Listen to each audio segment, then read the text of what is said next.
Hey, welcome to BJJ Mental Models, episode 33. I'm Steve Kwan. I'm Matt Kwan.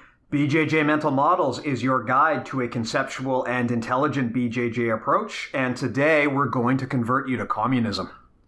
Yeah, get ready. Oh, God. No, actually, so... Steve is, I'm not. Yeah, Matt. You know, as much fun as it would actually be to do like a political podcast, I can tell you that luckily this episode has nothing to do with politics, economics, or history. Although I would like to do that at some point. The only problem is I'm worried that if we did, we would immediately lose like more than half of our listeners. Yeah, we probably will say some things in this episode that will get us in trouble regardless. So Enjoy. Yeah. So today we're going to be talking about idea communism versus, I guess we can call it idea capitalism. Things we have discussed earlier. These actually do not have anything to do with the political systems, but there are some kind of commonalities in the general idea. So I'll give some backstory in terms of what we're talking about here. There is a famous sociologist, which does not mean that he practices socialism, although he may have. But it's basically like the science of studying society. There is a famous sociologist named Robert K. Merton, and he put forth this framework that he called kudos. And basically, one of the things that is part of this framework is the idea of idea communism. And what he means by this is the world in general will learn at a much more rapid pace if people freely and openly share ideas. So the opposite of this would be if you are very secretive about your ideas and you don't share your knowledge, right? Idea communism basically means I take what I know and I share it openly and freely with everybody, and they do the same with me, and then that basically raises the bar for all of us. Ironically. I know, it's interesting. This guy sounds like a commie. He might actually be. And then, of course, the converse of that, for the lack of a better term, would be like idea capitalism, where you have an idea, but you try to profit off of that idea as opposed to primarily being interested in sharing that openly. So I guess in terms of like how is idea communism different from regular communism, there is actually a really weird and odd, profound difference, right? The main thing with political communism is that it's very limited because in the real world, assets generally cannot be shared and benefit both parties, right? If I have money, if I take money away from Matt, for example, that means he doesn't have that money anymore. If I take food away from Matt, that means he doesn't have that food anymore. So the main limitation of communism as a political system is that if I have something, a lot of the time it means I'm taking it from someone else. So communism is basically a massive redistribution of assets, right? And the problem is if you're constantly living in a society where anytime you take one step forward, you're going to wind up taking one or maybe two steps back because what you've gained is going to be redistributed, you're not really encouraged to be productive, right? There's no incentive to be productive. And in fact, it makes everyone kind of move into like a scarcity mindset. We talked about before the importance of an abundance mindset and how you always want to think of the world as a positive growth environment. If you're living in a world where every time you succeed, that success is taken away from you, you're not going to be encouraged to have a growth mindset. You're going to have a scarcity mindset. So that's one of the main limitations of communism as a political system. But when you're talking about ideas, things are a little bit different because the main difference with knowledge is that generally knowledge is not a physical asset. I can copy and paste knowledge as many times as I want, right? If I've got a good idea and I give it to Matt and then he gives it to 1,000 other people, generally speaking, and again, we'll get into this later, but generally speaking, there is no cost to me. So that's one of the things that makes ideas so powerful is they can propagate ad nauseum, right? There's no cost to propagation. One good idea can very quickly light a fire and then everyone's on board. So the idea behind idea communism is the more we share, the more everybody gains. Now, the interesting thing is in regular communism is generally considered to kill innovation and competition, right? And people. Yes. Always. Because why would I try to improve the world or create something new if there's no immediate incentive to me? Whereas the thing that's interesting about idea communism is that doesn't necessarily always apply because if everyone is freely sharing ideas, then actually the landscape of ideas gets extremely competitive, right? And we see this in jiu-jitsu where, it used to be, even just 10, 15 years ago, that there really wasn't a massive database of knowledge out there. It was very hard to actually find new knowledge. And as a result, the game did not really progress that much. But look at how much jiu-jitsu has changed in the last 10 or 15 years. Now that there's YouTube and online academies and podcasts and Instagram posts, like the acceleration of learning is absolutely profound how much jiu-jitsu has grown in the last 10 or 15 years. And it's because of idea communism. It's because if all of the best ideas are out there and everyone is constantly sharpening the axe and getting better and better, man, you better step up your game. And your ideas need to be even better than everybody else's. So the irony is when you're talking about knowledge, communism actually can increase competition. So that's one of the things that's interesting about this. And that's why, when we talk about this, it's important to understand we're not talking about the political system. This just happens to be the name that some guy chose. Perhaps it's unfortunate because it can be confusing, but I can also see why there would be similarities between this and the political system, right? You're basically talking about give everything away for free. But the difference is with physical, like political communism, you're talking about redistribution of wealth on a massive scale, whereas with ideas, there is no redistribution of wealth. It's just pure growth, right? Mm-hmm. Does that make anything to add, Matt? Well, so how would you identify, or how would you describe idea capitalism then? Because to me, the term, and we kind of had a discussion about this before, to me, the term idea capitalism almost resonates with me in terms of free trade. So I almost associate the concept of sharing thoughts to be almost a capitalist comparison and not a communist comparison. Well, that is actually an interesting takeaway, right? There's kind of two ways that you can share your knowledge. One is freely and openly with no expectation of getting something back. But the other is to try to profit off of that. And that's not a dirty thing at all, right? I mean, if you look at the growth of like the tech sector in the last 40, 50 years, that's kind of partially, in large part, due to people trying to profit off of these ideas. But interestingly, not entirely.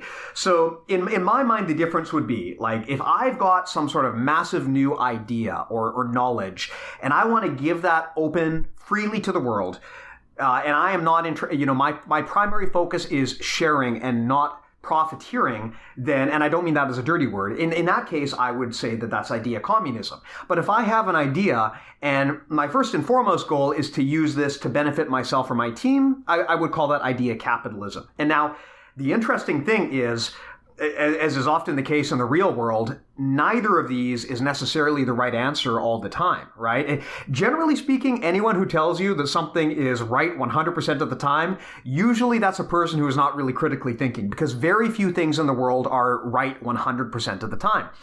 Probably one of the best examples I can give is the growth of things like peer-to-peer file sharing in the 90s. I mean, I think everyone remembers what happened when Napster came around and just how it absolutely obliterated aspects of the music industry. It used to be, when I was a kid, that if you wanted to buy a CD, that would be like $18, right? 18 Canadian beaver dollars or whatever.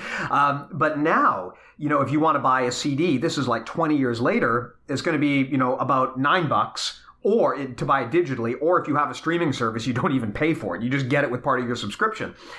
Think about what that does to a music artist, right? I mean, this is an example of maybe where full idea communism has actually not benefited everybody equally in the same way. Like, as a non-musician, it benefits me.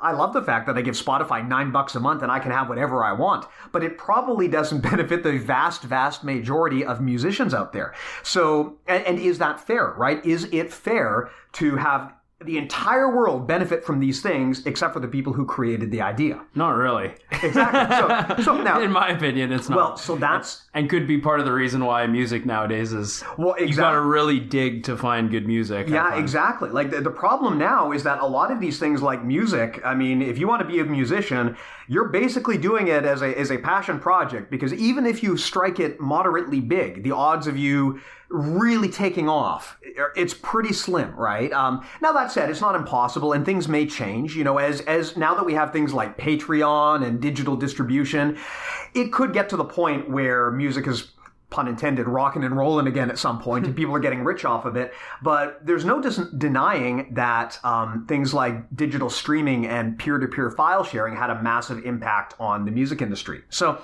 the question, then you got to balance these two things, right? On one hand, there's really no argument that if everyone is freely sharing ideas, like, more people are going to benefit than not. But there's also a fair argument that, like, if I create a product that is mostly intellectual and not physical, I should still reasonably be expected to get something out of that if that's what I want, right? A good example of it, if you want to actually hear a really good example of this, if you have Audible, there's a book on there. It's a really short one. It's like 3 or 4 hours.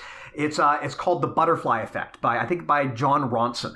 And what it talks about is it is kind of like a documentary style book, and it talks about the impact that Pornhub had on basically the day-to-day lives of people actually making porn. Never heard of it. Never heard of it. Yeah, as married fathers, Matt and I have of course never heard of this product or service. But what's interesting, though, is, of course, this company basically created this, like, free streaming porn service. And so this guy goes and he interviews, like, all of these porn stars down in Florida and stuff. And they're just getting, like, destroyed. They're getting railed. Yeah. They're getting absolutely screwed. And in multiple senses of the word, these people are getting destroyed, right? Like, they are, basically, they can't make any money anymore. So this is an example of where, maybe when you create something and it's given away for free, it's like, sure, maybe this quote unquote benefits a lot of people, but at the end of the day, it has massive short-term impact on the people directly involved in the product. So how do you balance that? Now, in countries like Canada and the US, we have things like intellectual, like property law, we have copyright law, trademark law. So you have some degree of ability to control how you have, like, some recourse if someone is stealing your stuff. It's hard to actually enforce sometimes, but there are ways to do it. But the thing is, even with things like patents, for example, if you patent something, after so many years, the patent automatically expires and then it becomes free. So even the American government, one of the greatest capitalist countries in the world, even they have idea communism baked into their system. Because the idea is, Matt, like, if you patent a miracle drug or something, you've got, like, I don't remember the number, but it's like 20, 30 something years where you have full exclusive ownership of it. And you can do whatever you want with it. So you can make tons and tons of money, but there is a limit. Like, after some point, it becomes open season, and then anyone can jump in and use that knowledge. And that's why you get things like knockoff pharmaceuticals and generic brands, because after the patent expires, then it becomes public domain. So the US government has this clever way of balancing capitalism versus communism when it comes to ideas. You get that runway of profit. And I mean, let's be honest, you can make a lot of money in 30 years, right? But then at the end of the day, it becomes open to the public. Mm-hmm. And that's good because prices could go down and other people can find cheaper ways, more efficient. Well, that's the thing, right? Because yes, you want to incentivize people to do things like create these incredible drugs, but at the end of the day, if a company creates it and then they have a stranglehold on that drug for infinity, right? Then it doesn't eventually it gets to the point where they're no longer encouraged to be competitive because they can just rely on the fact that they own the patent. Whereas the fact that the patent basically expires after a few years, it forces other companies to get competitive. It forces them to be competitive because suddenly they've got competition now. They no longer own that exclusively and costs are going to go down. So the moral of the story is that extremes are generally not a good thing. Like, you want to take the good and the bad of both of these systems. Mm-hmm. And in most like developed countries, you see a combination approach where you have idea capitalism, where there is a short-term incentive for people to monetize their ideas. But then you have a long-term path where things can be kind of shared openly and freely. Now, I work in software. This is something we've talked about before. And idea communism is a massive concept in the software world because software can be copied and pasted at no cost to the original person, right? If I've got a cool program that I wrote, I can copy and paste it 1,000,000 times to no cost to myself. And that's part of the reason why it's been so hard to convince people that piracy is a bad thing, right? Because if I make a movie and you get a free copy of that movie, is that really the same as stealing? It's like, No, the movie industry would like you to think it's stealing, but it's not really. It's not good. Like, piracy is not a good thing for the economy, but it's not the same as stealing, right? You're making a copy with no harm to the original person. Mm-hmm. So theoretically, I might be taking away your possible profits that you might have made, but you can't really prove or guarantee that, right? A good example would be like if I break into your house and steal your TV, yeah, that's stealing. But if I look at you, Matt, and I say, I like your TV, and I have a magic wand, and I can wave it, and now suddenly it makes a copy of your TV that I now own, is that stealing? Or are you going to feel like I ripped you off? I'm not. Yeah, but Samsung might, or whoever made it, right? So it's an interesting, tricky dilemma. In software, this comes up a lot because unlike physical products, software can be copied ad nauseum, right? So, and you can lose control of this stuff. And interestingly, a lot of the software that is out there was intentionally created to be free to everybody. This is called open source software in most cases. So some people, when they make something, they decide, I want to monetize this. Other people, when they make it, they give it away for free. And there's a kind of a healthy mix of that, especially in the US. If you did not have people creating open source software, there would be no internet. There would be pretty much no devices like the iPhone or Android or anything, because all of these things are built on top of open source software. Mm-hmm. So you need that stuff. And there's no denying there's been a massive positive impact on the world because of this stuff. But on the other hand, like, you've got big tech companies that have dramatically enriched the lives of uncountable people because they are capitalists. So neither of these is the right answer in isolation, but you can use them together. Mm-hmm. So how does this fit into jiu-jitsu then is the question, right? Because there's all of this talk about, like, hey, should I share my game openly or should I keep it secret? This is something we've alluded to before. And our general philosophy has been better to share openly, right? But that doesn't mean you always want to share openly right away. So I guess that's the thing to talk about today, Matt. Under what circumstances is it appropriate to share your knowledge openly about jiu-jitsu, and in what circumstances do you want to hoard it like a squirrel? Yeah, I teach grappling at SFU, which Simon Fraser University, and there's one of the guys last time I went there to teach. He asked me what I thought about coaches who withhold techniques for people who aren't students, and I thought it was kind of an obvious answer, but I guess from his point of view, maybe not so obvious as he's a lower rank. Once you spend, like, if jiu-jitsu is your life and it is your livelihood and you make money off jiu-jitsu, you might see it differently from someone who's just a practitioner who maybe has another job or another trade. And my answer to him was, if someone comes into my club, whether or not they're my student or not, I'm going to show them, I'm going to teach them all the alignment stuff, all the stuff that makes our system what it is. Does that mean that in that one drop-in session, I'm going to show them every detail or my best, my best details for leg locks or whatever? Probably not. And it just might not be able to be possible that I show them everything. If they ask, and then it comes down to the question of, like, what if they have questions for you? Will you answer their questions? I think it's fair for an instructor to answer visitors' questions, in full. But if it's, let's say you're starting to now occupy the instructor's time, like, 10, 15 minutes, I think it's time now that it's justified to ask for a private lesson as opposed to just essentially just mooching off all the information. So I'm one of the more as I was becoming an instructor, I was one of the more open instructors that I could think of who would share knowledge and information, even to out of other visitors to my club. But now definitely I see myself as a bit more conservative when it comes to my techniques. When I have, let's say, someone from another school who drops in, I might have information that could be a breakthrough for this person, but I know that if I give it to them, I'm conflicted because now their school has it at virtually no cost, and it was something that took me or my coaches a long time to develop. So it's a moral conflict I want to share, but at the same time, I don't want to give someone a really competitive edge, giving them something when, not necessarily because I feel like they're going to defeat me or my students in competition, but more because morally I think it is worth value. Yeah, I think that's really where it comes from. It's not like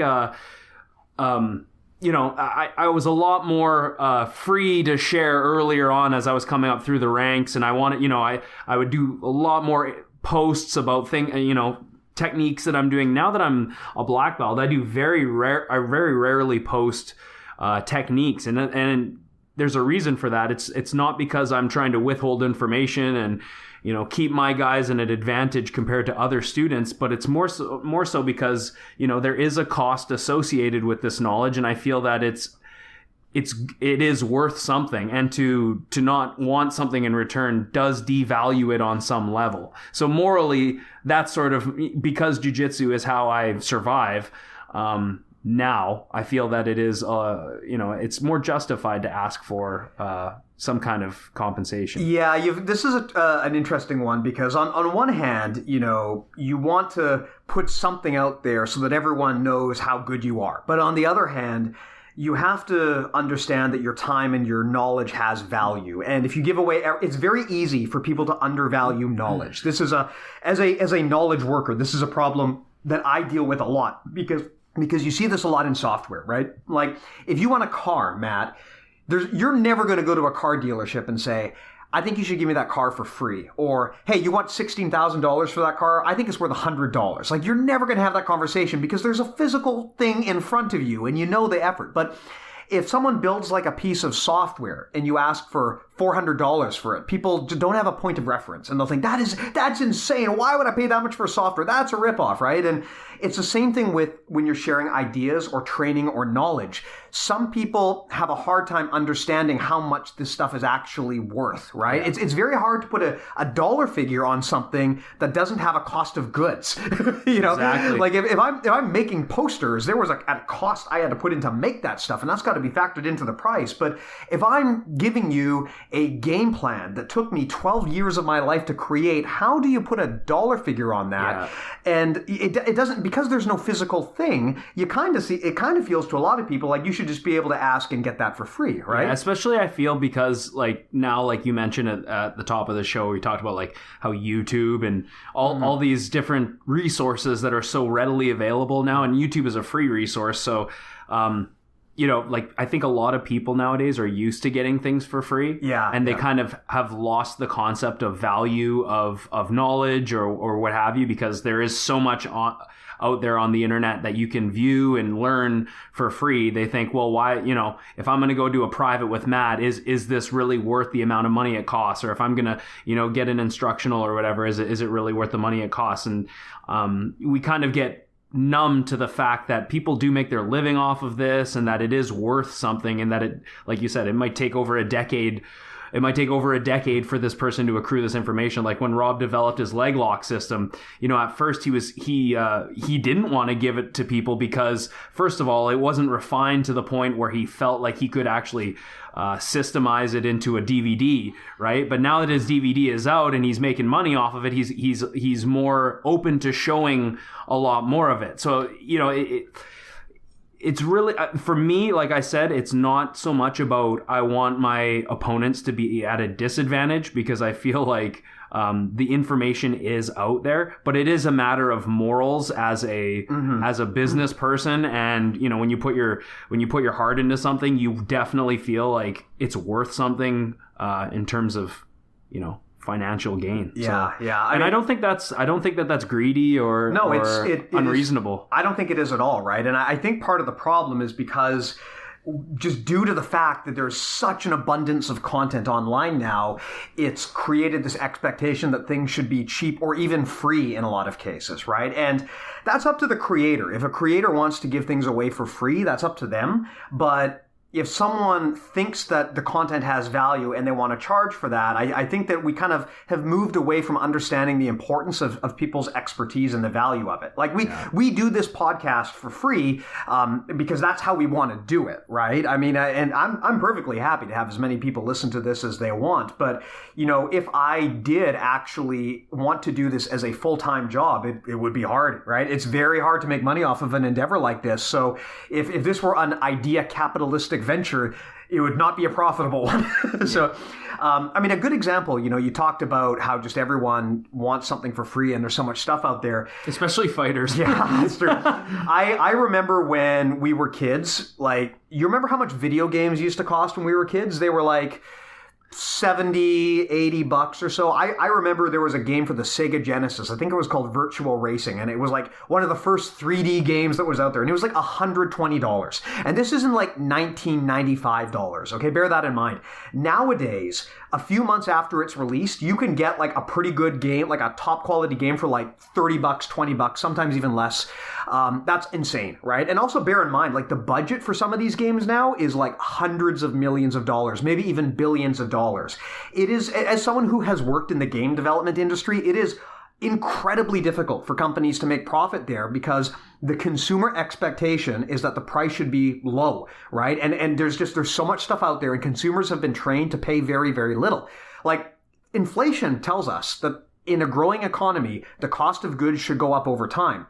How is it that when I was a kid, we were paying $80 for video games? 20 years later, we're paying $70, but meanwhile, the cost of game development itself has gone up exponentially. Like, that's the reason why so many of these companies go out of business left and right. It's just so hard to make money off of that. And it's the exact same thing in jiu-jitsu, right? There's so much free content out there on YouTube. How do you compete with that if you want to be an idea capitalist, for lack of a better term? You really need to have certain skills that set you apart from competitors and local gyms. Like, people that come to my gym know that they're going to get things that trickle down from Rob Bernanke's concepts, all the system-based approach, the alignment concepts, the leg lock system, all that stuff sets me apart from other clubs in the area. And, it's funny enough, like, people message me, they'll be like, "Hey, Matt, can I come to class tonight?" And I'm like, "Yeah, you can come to class tonight. Do you mean, can you come for free?" like, of course you know that my gym is open to everyone. You can come to class. Now, I think that because it helps me keep the lights on, it's fair that you pay a drop in rate. Yeah. If you're asking me around the bush, can I come to class because I want to learn from free and get something for nothing, then I understand that it's hard to live in this city, Vancouver, but at the same time, it's also hard for us to live in this exactly. It's only fair, right? And it's funny how you talk about the gaming industry like that. Like, one of the things that resonates with me is the culinary industry. I was a chef for 10 years, and never once did I see it possible or profitable to have my own outlet, like have a business of my own, have a restaurant of my own. It's a nightmare logistically, financially. It's, there's so many perishable food items that are constantly going through that could go bad. There's staff, both front and back of the house, inventory, lots of hours. Like, it just doesn't, it's not really a profitable model considering how much it costs to keep a restaurant running, to rent, to lease a space, and to constantly buy food, which is super expensive, right? And then you try and sell it to people and they don't want to pay what it's worth. Like, really, if you go out to dinner and the bill, you take your wife out for dinner and the bill comes to $50, like, that's reasonable. Mm-hmm. But if you're going to have anything fancy, it's probably going to be double that or possibly even more, depending if you're having drinks and all that. So it really leaves you limited to a particular group of people who can actually afford to eat that food, and thus you lose a lot of business as a restaurant. So that's why I think you see so many restaurants going under. Now, what makes a difference between a restaurant that stays in business and a restaurant that goes under? Usually the restaurant that stays in business offers something that other restaurants don't, whether it's an excellent experience or, the food is on another level or whatever. But it's really hard to make that a profitable industry, and that's why I decided to get out of there as fast as I could when I realized that, because first of all, because I was falling in love with jiu-jitsu to the point where I wanted to make it a career, but also because I just realized, like, when you crunch the numbers, it's just not a profitable business to have your own restaurant and be an entrepreneur. Not only that, but your family life is completely lost. You don't have any hours for yourself, right? Definitely no hours for jiu-jitsu. So yeah. And I think that jiu-jitsu itself is like that in a lot of ways too, where people, they don't understand the value or they can't place a label on it. I mean, at least in the situation with food, people have some understanding that physical goods are expensive, right? I mean, they might not want to pay $50 per person, but they could understand how something could cost $50 per person. Whereas with jiu-jitsu, it's much harder. People look at things like an online academy that costs $20 or a DVD instructional that costs $100, and they think, oh, this is an outrageous price. I can't pay this. But think about a DVD for $20 would be stupidly cheap. Yeah, think about the amount of time that that someone had to put in, not just to create the DVD or the instructional itself, but also to accrue the decade plus worth of experience that's required to be in a position where you can even provide that knowledge. It's very hard for people to put a dollar figure on that mentally. And again, when there's so much free stuff out there, I don't know if we really want to talk too much about this in BJJ mental models, because it's not really something related to jiu-jitsu. But in the business world, there's a mental model called the race to the bottom. And basically this is where there's such a glut of competition out there that things get so competitive that people basically devalue their own product to the point where they're not making money anymore. Yeah. Probably the best example, go on the App Store or something, and if something is worth $3 on the App Store, you'll see people leaving 1-star reviews and saying, this is a ripoff, $3 is ludicrous. Do you know how much I want work it for free? Do you know how much work it is to build a piece of software like that? It is a ton of work. And we live in a world now where a one-time payment of $3 is considered excessive. That is a race to the bottom. And we kind of see that in jiu-jitsu as well, I worry, where it's going to get progressively more and more difficult for people to really make money online because they're just so used to getting stuff for free. Yeah, and especially if you own a school, you might... The worst thing that I think I could do would be to resort to cheesy salesman tactics. Mm-hmm. Luckily, Rob's my coach, and I see how he runs an academy based on standards and the integrity of the art and whatever. So that's kind of, I think, a more passion-based business model that is successful by osmosis just through passion. But someone who, starts charging for, testing, stripes, things like that, really volume over quantity over quality, things like this, and it's everywhere. So really what's going to make you a successful businessman is having a portfolio, ideally a competition record, having an understanding of a deep understanding of jiu-jitsu, and also an understanding that that instruction is a very valuable aspect of having a business. Not just being good at jiu-jitsu, but being able to make those around you good as well is a really important aspect for business owners. And just another shameless plug for those of you that like things for free. Stefan Kesting right now on Grapple Arts, he just posted something on Facebook a few weeks ago about how if you make yourself an organ donor, say you pass away or whatever, and you allow your body to your organs to be used for research or whatever, he will give you a free instructional of your choice on grapplearts.com. So kind of a cool thing, but it's basically a free instructional. Assume you don't mind a student playing with your spleen when you're gone, and then that way you can get my instructional for free. So definitely check that out if it's something that interests you. Good plug. Yeah. You probably just give lost up your heart and soul. You probably just lost a bunch of sales. That's okay. Yeah. So, I mean, interestingly, though, you were on the topic of how hard it can be to make money off of this. One of the things that I learned is, when you're looking for customers, you don't want to do business with cheap people if you can avoid it. We talked about this on the instructor series, but if you're trying to get money out of people who want to nickel and dime you at every single step, it's just not going to be worth it. You want to do business with people who understand the value of things, and you want to educate them on the value of the services that you provide and why it's worth that. Yes. This comes down to... This happens to me all the time. Yeah. It's just not worth spending all of your time trying to negotiate with people who have a scarcity mindset, because they're not concerned about growth. They're not concerned about buying something to grow themselves. They're concerned about managing their losses and not losing money, right? So it's very, very important when you're targeting something, if you want to make money off of an idea, don't play this race to the bottom game. You want to make sure that you come up with a strategy for teaching and educating people on the value of your material. And if someone just isn't going to hear it, they're not a good customer for you. It's funny, my business, I actually just had our 4th year anniversary of our school being open, and I remember at the beginning, I would get anyone in that door. Like anyone comes in, please, like I'm going to sign you up.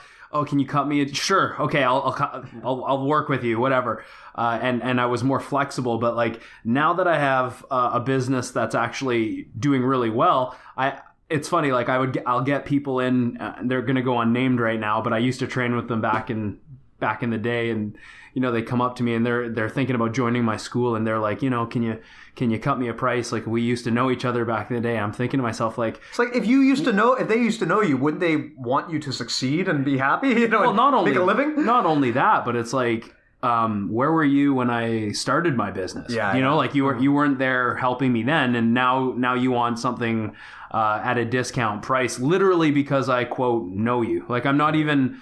We're not even friends. We're just acquaintances, and this person is trying to basically devalue my livelihood. Right? It's like I've put a lot into this, and then so what I said was, hey, this is the price, and this is why this is the price. It's because you're not going to get this training somewhere else. This is what sets us apart. This is a value.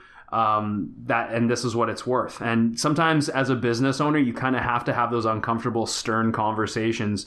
And like I said, it comes down to morals and ethics, and to being true to myself. If you constantly are devaluing your tuition to students because you're trying to get people in the door, you're probably not filling your school with the type of people that are, like you said, the best for you. You're investing in people that have a scarcity mindset, and that could cause you headaches down the road when it comes time to collect fees, or people just. I found people that have that mindset tend to be a little bit more flaky and a little bit more difficult to actually have in the room. Yeah, I used to work. I used to do a lot of contracting, and I remember like. There would be some customers where I could bill them every month, no problem, not an issue. And there would be other customers who like I'd bill them once and they'd argue over like a few dollars here and there, and it just wasn't worth it, right? No, it's not. Yeah, at the end of the day, that approach isn't scalable. And if someone doesn't see the value in what you're doing, you don't want to be with that person, right? You don't want to work with that person. The value that you're providing should be so obvious that the person gladly pays it. Exactly. And those people do exist, right? Especially in a world as big as ours, where through technology you can connect with almost every human being on the planet now. Those people do exist. There will be people out there who see the value in what you're doing. So if you are on an idea capitalistic venture, those are the people that you want to do business with. So to kind of tie up my philosophy on this, right? There are some situations where sharing stuff freely and openly is the right way. There's some situations where paying your dues and making sure that the creator is supported is the right way.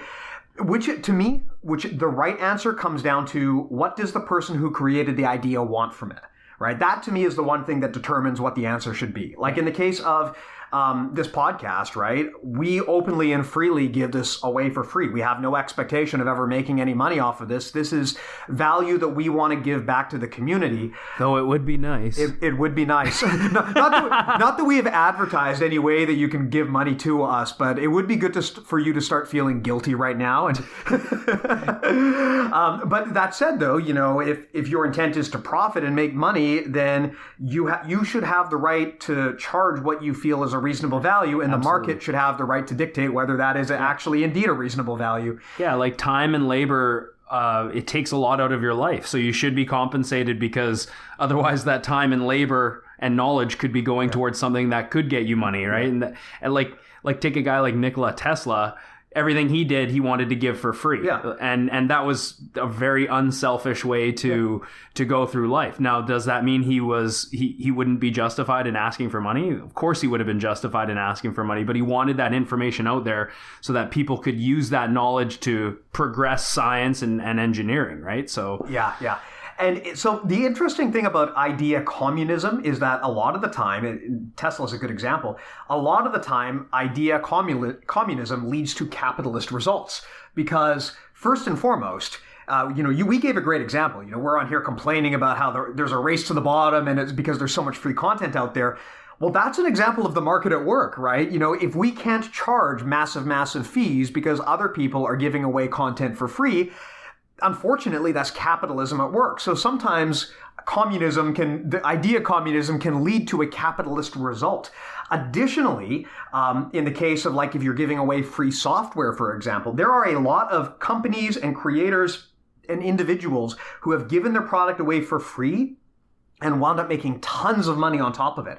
Some examples, if you're in the software world, so many devices now are powered by something called the Linux kernel, which is basically like the core of an operating system that was given away for free decades ago. It's probably on your phone, it's probably on your computer, and this was given away for free. And honestly, it's created a lot of careers for a lot of people. The guy who created it is now super duper famous because he created this.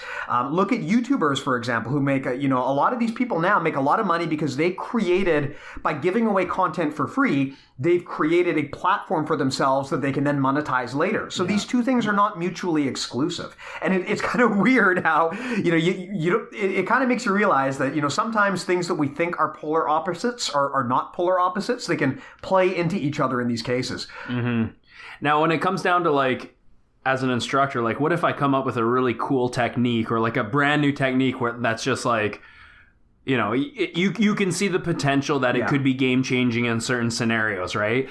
And then, so should you shelter people from that? Mm-hmm. In my opinion, I don't think it's unreasonable to limit that to the people that like, even if I come up with something new, I tend to have the tendency to share it with my team, to share it with my coach right away. Doesn't mean that I'm going to put it on social media for everyone to see. But it might even be smarter for me to actually withhold that information from some of my teammates for a short period of time so that I can use it and see how effective it really is, right? Well, just like how we were talking about things like copyright law and patents, right? You get a window where you can monetize, and then at some point the idea becomes public domain. Yeah. I think it's similar in jiu-jitsu, where over the long term, it's better if everyone has access to all of the knowledge. But in the short term, I don't see any problem with people making a profit off of what they've created. Like, as an example, if you were an ace competitor and you invented some crazy new killer guard, I think it's reasonable that rather than just like putting it up on Instagram, you just go out there and obliterate everybody in tournaments for a while, get your wins out of that, and then once everyone kind of knows what you're doing from there, then you can release your instructional, right? I think that it's a similar approach where it's okay for for the short term to get some benefit out of your idea, but the reality is, in a world like today, it is going to get out there eventually. So it's probably in your best interests, once that happens, to take the lead on that conversation and become the expert and share that knowledge freely. Yeah, and not only like maybe withholding it from your team a little bit so you can play with it. Eventually they're going to be like, what are you doing? This is you're doing something totally different. I want to know what it is.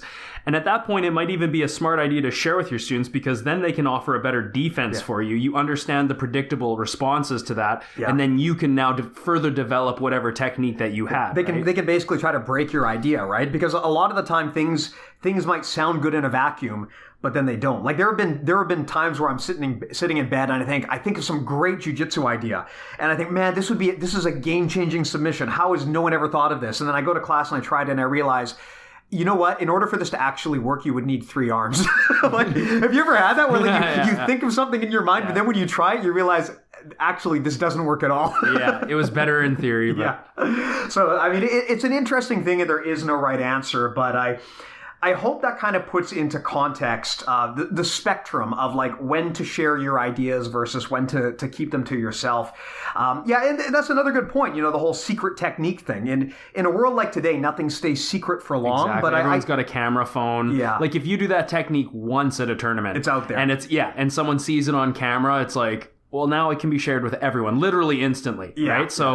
So how long can you keep techniques actually secret nowadays? But like you said, doesn't mean that you shouldn't be able to like not get your wins out of it, get your notoriety out of it, and then maybe down the line start monetizing it by having an instructional, or maybe you win titles from it or whatever. Yeah. Right. And honestly, it's good to test your ideas before you try to send them out there. If your idea is totally unproven, it might not, if you do put it out there for everyone to share, if it's not really tested in the wild, you might find out that you're actually quite wrong, right? Yeah. Or even worse, maybe because you put it out untested, someone will be inspired by it and they will perfect it and they will get the credit for something that maybe you first developed. This happens all the time, like especially in software where, I think it was the Xerox lab? There was some really, really famous like innovation lab where they created like everything. Like they created like the visual user interface and the mouse and all of this stuff.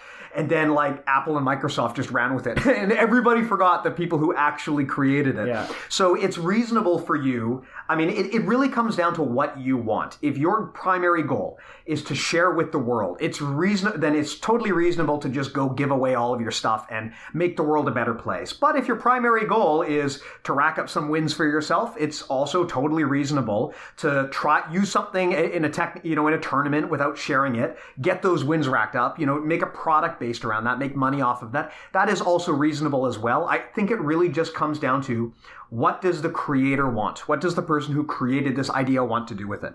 And all you guys, I'm just going to talk to the jiu-jitsu fighters out there that try and get shit for free. Don't do it. To all you guys who go to open mats and think that you can just train and roll with people and share ideas and then walk out without even thanking the instructor, without offering a drop-in fee, without offering to clean the mats, have some decency. Even if you know that where you're going, the instructor there who's hosting whatever, an open mat, or they're having a class and you want to drop in or whatever, and they're not going to charge you. That it's fine. You don't need to pay. At least offer. Like this is an etiquette thing. This is but it's something that I see all too much, and that's people just. Like if I were to drop into a school, I'm a black belt. A lot of schools don't even charge black belts to drop in, right? But if you do go to a school and you don't expect to pay, you should still offer. It's a character thing, and it's fair. It's now that I look at jiu-jitsu as a business, and that's how I make my living. Like it's really not cool to go to a school and try and train with the students there and learn from them while you can and then just walk out, right? All I'm saying is the best way to show gratitude, offer to clean the mats, offer to pay a drop into the instructor. This is common sense, but amazing how many people don't even have this concept. Yeah. And I mean, yes, I know that, a lot of people will say, I can't afford it. And maybe that's true. But number one, you being poor doesn't mean that I also need to be poor. and number two, the other thing to bear in mind is that even if you don't actually have money, there's other ways that you can compensate people. Clean the mats. Right? You can clean the mats. You can offer a skill swap. We talked about that on the instructor series of episodes. You can, maybe for some places, they'll even be happy if you just give them a nice shout out on social media, right? Yeah. But there's always something that you can do to provide value, and it's not always in the form of money. And if you can't offer any of those things, you're pretty unskilled and pretty useless. Don't come in. If you have no useful skills in life, I don't know what to tell you. Yeah, you've already screwed yourself, and you probably should have spent time in your 20s accruing skills instead of partying and traveling. Although even then, you could argue that partying and traveling are kind of skills. Yeah, like and you should realize that everyone has a use. Like even if you're dirt poor, and you I don't know, whatever, you feel like you have nothing to offer, like what are you good at? Like that skill swap is a perfect opportunity to like go to a school, train with the people there, and then maybe you can offer something to them besides money. Right. And then in a way, it could be even more beneficial than money. Well, I mean, that's kind of why we did this podcast, right? There's a million podcasts and YouTube channels out there. And, when we first started talking about this, my first thought was, well, can we really do something that is totally different from what everyone else has done that would actually add value? Like, who the hell are we, really, at the end of the day, right? But we literally are nobody. We're literally nobody. Community. At least you have a DVD. Like, I have literally never competed, right? So I was, I was thinking, like, why would anyone ever really listen to us? But I realized, we have both of us from different backgrounds have a very different way of thinking. You come from a very systematic jiu-jitsu approach, whereas my job is basically to think in systems. And there's an intersection between those ideas ideas that no one else really does very well out there in the community. So there is something. Like you just might not have put two and two together yet, but if you think about it, there is some way that you can provide value. It's just a matter of identifying what it is. Yeah, and everyone's got skills. Yeah, right? And this is just a general good bit of life advice too. If you feel like, I don't have any useful skills, or I no one would ever hire me, I guarantee you, just do that exercise where you draw the Venn diagram, right? What are the things I'm passionate about? What are the things I'm good at? What are the things that I can make money off of? There's always going to be something in the center.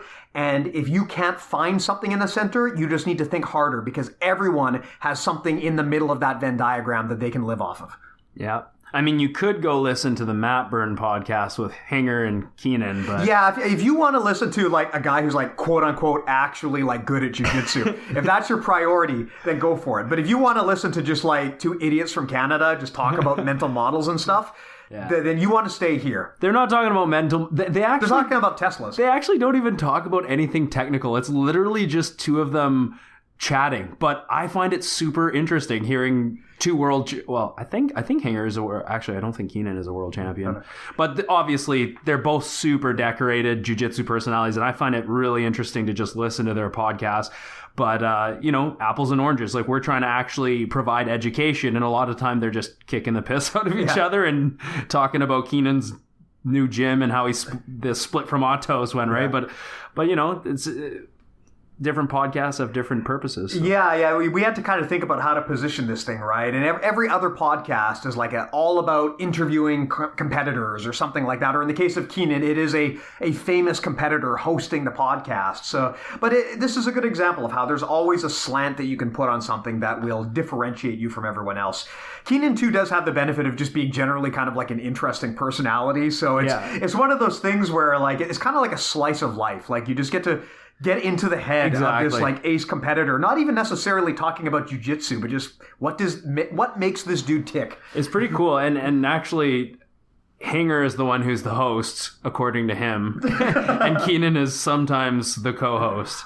But yeah, it is a funny dynamic, guys. Definitely, I recommend checking out the Matt Burn podcast, obviously, as well as the BJJ Mental Models podcast. Yeah. It might have... Matt Burn, actually, by the time this goes live, might have been out for a while. But as of this recording, it's relatively new, and I've only heard good things about it. So go for it. It's interesting. Cool. So just to recap what we talked about today, 4 main mental models. A lot of them are relatively new to us, that we haven't really spoken about them before. One of them, of course, idea communism, the idea theorized by Robert Merton, basically saying that the world as a whole will benefit if everyone shares knowledge openly and equally. And this has been actually panned out. I mean, unlike political communism, this actually kind of does work. Just look at the history of, like, tech, and you see it in action. And it didn't end in starvation and genocide. Yeah, I know. It's totally different.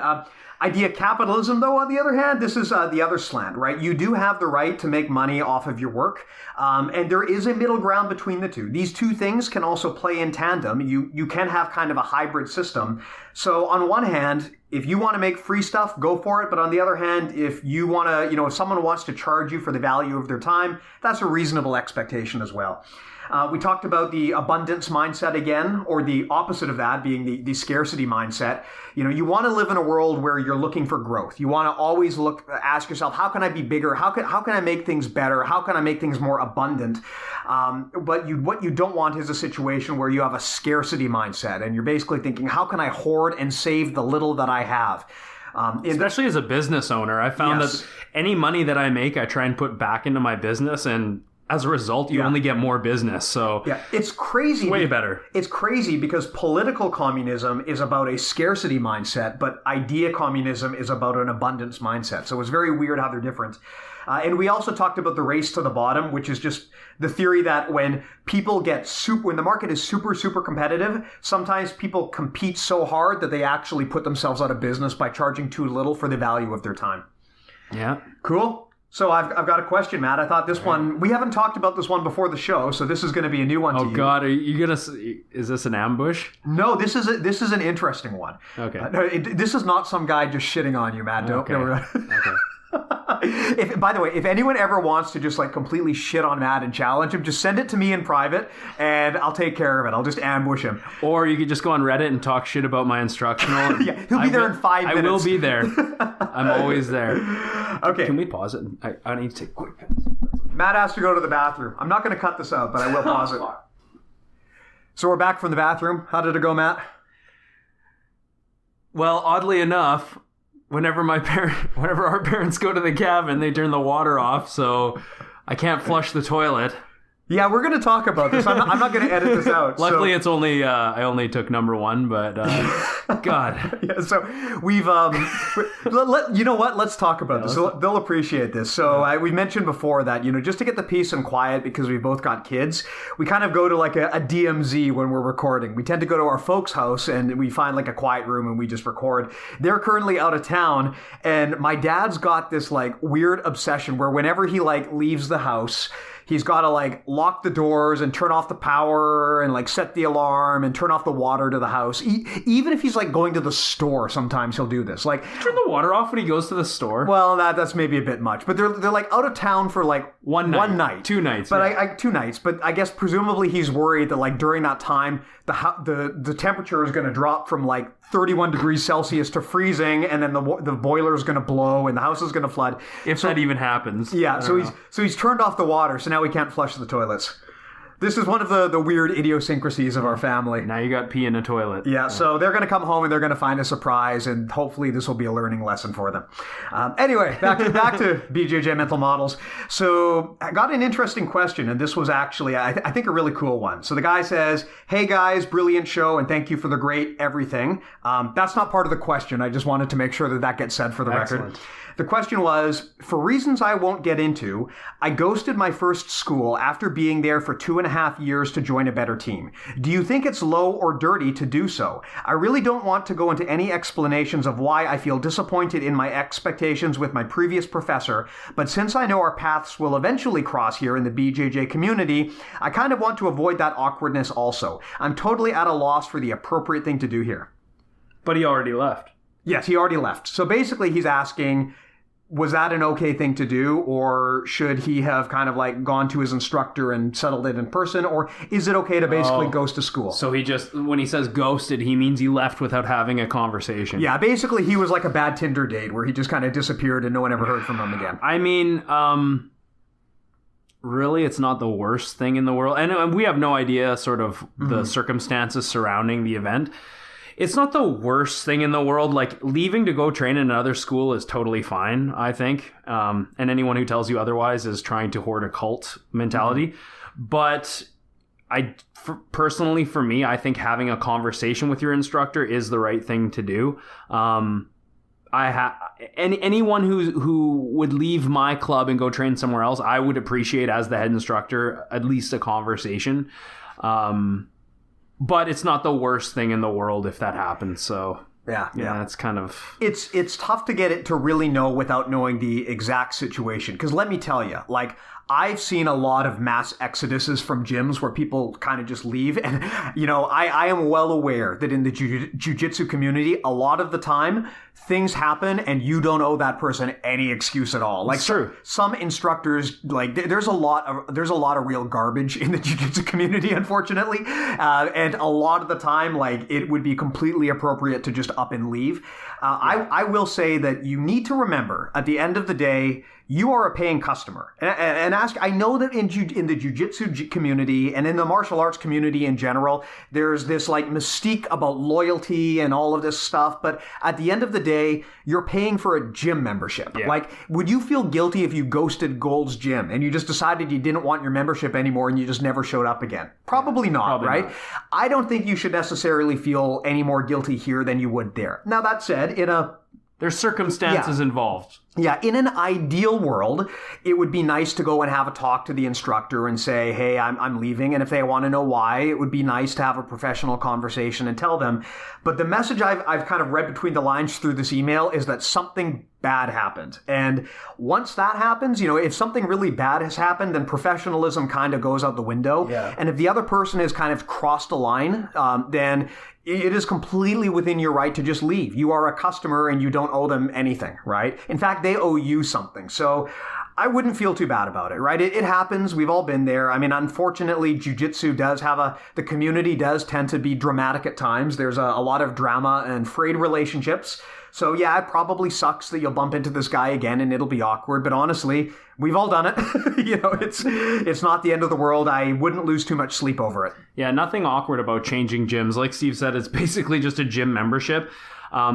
If your instructor was good to you and didn't do anything wrong and you literally just left because you wanted to go to a better school, I would say you probably should have had a conversation with them. But if that said instructor was, maybe they did something really shady or a bunch of people left because he did something really immoral or unethical, then I feel like you could probably just up and leave. The bottom line is if you feel like you're going to run into this person, whether it be at seminars or open mats or tournaments, it is still going to be awkward if you don't have a conversation with them. So, I find that it's better to probably have at least a relationship within the community where you don't loathe each other when you're in the same gymnasium seeing each other. It's just gonna be less stressful on your life, but I wouldn't feel too bad. Like we talked about, it's a gym membership, and the whole honor loyalty thing is earned and not given through money. So that's my opinion. I agree completely. I mean, I would say that it depends on the circumstance. If the instructor was always good to you and this was a situation where just the relationship was good, but you just were not comfortable having a difficult conversation, I would suggest following up with an email and just saying, hey, I'm sorry. I knew this was going to be an awkward conversation and I wasn't really comfortable with it, but here, I'm sorry that I left your gym, but hope it's not going to be an issue. If on the other hand, this guy did cross some major ethical line, I don't think you owe him anything. No. I mean, if nothing else, depending on how bad that ethical line was crossed, you might actually want to report the situation. But of course, it's hard to say that for certain without knowing exactly what happened. But generally speaking, bear in mind that if there was something toxic going on in this gym, and people were getting hurt or harassed or abused in some way, bear in mind if you left, hey, that's good for you, but that problem is still happening. It would not be out of the question to report that somewhere if something really bad or illegal were happening. I would not necessarily I would not fault you for doing that. That's something that I think is totally fine. But again, it totally depends on the context and what actually happened here. Yeah, and the letter does sound like something foul happened, so you're probably fine. But let's say nothing foul did happen, and you literally just think that you would be better at a higher level school, or maybe you like the other instructor better, you like the style works better for you. It might actually serve as a good learning tool for your instructor that you left, to give them that feedback. Hey, I'm going to another school because of this reason. Mm-hmm. That's not an easy conversation to have, especially when it's, if you've developed a relationship with this person or whatever, but it might actually help them in the long run to hear this constructive criticism. So, it really does all come down to situation, but but going back to the dark side of jiu-jitsu episode, if something illegal was happening there and it's something where people were getting hurt, I would involve the police at that point. I mean, I don't think it's necessarily a good idea for you to confront the instructor about it in that case. But if people are going to get hurt because of some sort of actions that happened there, I would definitely involve the police. But of course, again, it all comes down to the situation and what actually happened, right? So only the person who sent this question knows. Hopefully this gives them some options and some idea about how to proceed. Also, if you're a member at a gym and you notice that there's a mass exodus, or there's several people that just happen to leave, and maybe you're not in the loop, or you're just like a brand new person who doesn't really know what's going on, that should also be a red flag. And I would tend to learn more about it and then make a decision based on that, because there could be some really horrible things going on behind the scenes, and because of who you are, you might be blind to all of it. So if you see things like mass exoduses from certain schools, that could be a red flag to definitely, you don't want to be at risk for something or be associated with something that's negative. That's a really, really good point. A lot of the time when you're junior or you're new to a gym, you don't necessarily know what's going on behind the scenes. And unfortunately,